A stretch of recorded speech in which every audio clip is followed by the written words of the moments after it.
Hashem, alors, Chok l'Israël, Yom Shlishi, mardi, Yevamot 105 à l'Unishmat, Meir Amram Torjman Bardona, le Refoua Shlema, Simon Bar Rahma.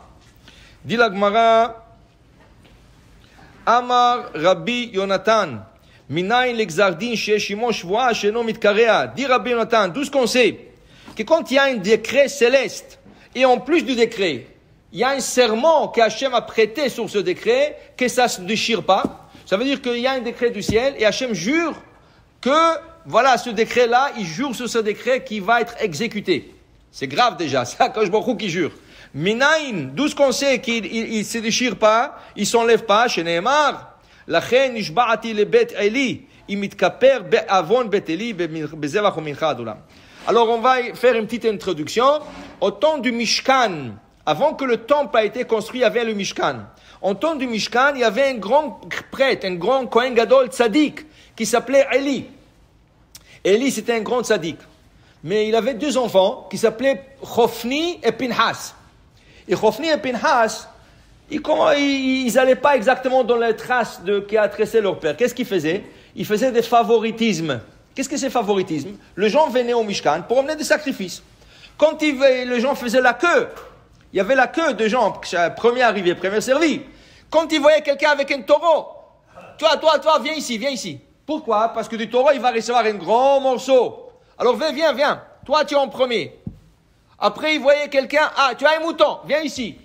Quand les pauvres venaient avec la farine, ils n'avaient pas.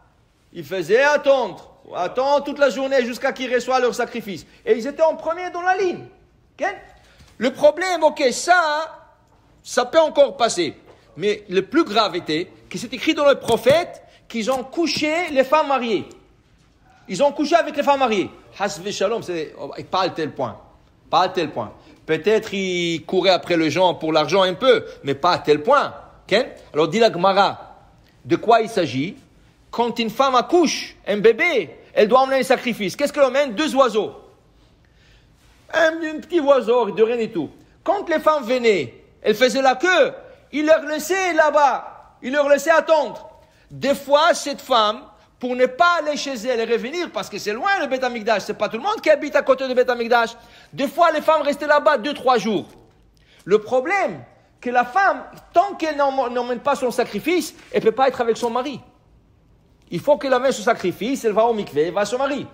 À cause qu'ils ont retardé ces femmes 2-3 jours sans mikvé, sans aller avec leur mari, c'est écrit sur eux, ils étaient avec les femmes mariées. C'est grave si la Torah écrit sur ça à quelqu'un. C'était, Akadosh Baruch Hu s'est tellement énervé, il a juré que cette famille ne dépassera pas le 20 ans. Toute cette famille. Tous leurs enfants, leurs petits-enfants, les arrière-petits-enfants, c'était un décret sur cette famille qu'ils ne vivront pas plus que 20 ans.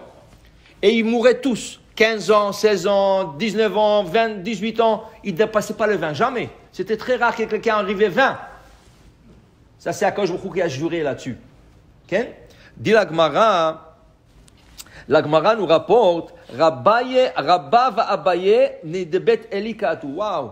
Les 2 plus grands Amoraïm, les Amoraïtes, les plus grands, Abaye et Rava va Abaye, sont arrivés de cette famille. Ils étaient 2 Kohen et ils sont de cette famille. Mais qu'est-ce qui leur est arrivé? Alors, Rabba Asak Batora Chaya Arbaim Shenin. Rabba, il avait peur de ce décret. Qu'est-ce qu'il a fait? Il s'est investi dans l'étude de la Torah sans cesse. Il a vécu 40 ans. Okay? Et Abaye, qu'est-ce qu'il a fait? Abaye, Asak Batora ou Bigmilut Chassadim. Il a dit non, moi je vais étudier la Torah, mais je vais faire chesed, je vais aider les gens. Quelqu'un qui a besoin de la tzedaka, quelqu'un qui a besoin de l'aide, pas nécessairement financier, quelqu'un a besoin de l'aide, quelque chose, donner du manger à quelqu'un, chesed. Lui, il a vécu Shitim Shnin, 60 ans. Pourquoi? Parce que la combine de la Torah et le chesed, c'est beaucoup plus fort que la Torah. C'est très bon d'étudier la Torah, c'est excellent. Mais étudier la Torah et faire chesed, tous les deux, c'est très très grave. Pourquoi? Abaye disait qu'il a trouvé dans le verset qu'Akadosh Baruch Hu a juré. Qu'est-ce qu'Akadosh Baruch Hu a dit? Akadosh Baruch Hu a dit, Imitkaper avon beteli bezevach u mincha. Je n'accepterai aucun sacrifice pour expier la faute de Élie, la maison de Élie. Okay? Alors Hacham jure qu'il n'acceptera aucun sacrifice. Vient Abaye et dit, oui, Bezevach ou Mincha non mitkaper, c'est vrai. Hachem a juré qu'il n'acceptera aucun sacrifice pour expier. Mais il y a quelque chose qui est plus fort que le sacrifice qui expie. C'est quoi la Torah? Comme on dit le matin, Zota Torah, la Ola, la Mincha, la Khatat, la Hacham, la Milouim ou Zevach Hashelamim. Voici la Torah. Quand on ne peut pas emmener le sacrifice, on étudie le passage de la Torah qui parle de Ola, de Khatat, de Shlamim. C'est comme si on avait emmené le sacrifice. Mais la Gemara le prend sur un autre sens. Zota Torah. Quand tu apprends la Torah, la ola, la, comme en arabe, on dit la, lo ola, tu n'as pas besoin de ola, tu as la Torah. La khatat, pas pour la khatat, lo tsari khatat, tu n'as pas besoin de khatat, tu n'as pas besoin de shlamim. Qu'est-ce que tu as besoin? Étude la Torah. Alors, Rabba, il a compris ça, il a étudié la Torah, il a vécu 40 ans. Et Abaye a dit, je vais ajouter quelque chose de plus fort, Gmilut Chasadim. Torah ou Gmilut Chasadim, 60 ans. Ça veut dire qu'il a vécu 3 fois plus que le reste de sa famille. Pour dire que c'est tellement important d'étudier, mais aussi de faire chesed. Baruch Adonai le'olam. Amen ve amen.